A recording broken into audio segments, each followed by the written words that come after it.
The Somali government will continue to be one that strives toward unity and works to enhance constructive dialogue in order to settle the outstanding issues between the federal government and all regional authorities. Nonetheless, we cannot abide any unconstitutional decisions taken by regional authorities, including northwestern region of Somaliland,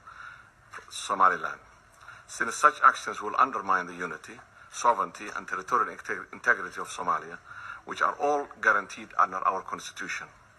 In that regard, with sights set up on preserving the unity of Somali territory and people, our parliament recently voted unanimously to reject United Arab Emirates-based DP World agreement with the Northwestern Region Authority, Somaliland, and to commit the government of Somalia to taking measures to secure Somalia's unity and sovereignty under Article 1 of our Constitution.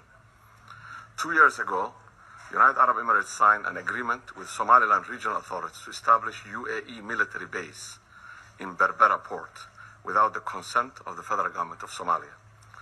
The Somali Eritrea Monitoring Group, SEMG, confirmed in its latest annual report, S/2017/924, that construction of the new facilities is underway.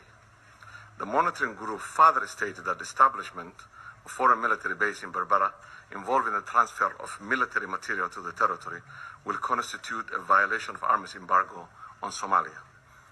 This action is taken by UAE in Somalia are in clear violation of international law, the Charter of United Nations, and the norms of international relations and international cooperation. Therefore, the federal government of Somalia calls on the Security Council to take the necessary steps in accordance with its mandate to maintain international peace and security, to put an end to those actions and ensure the implementation of its resolutions concerning Somalia.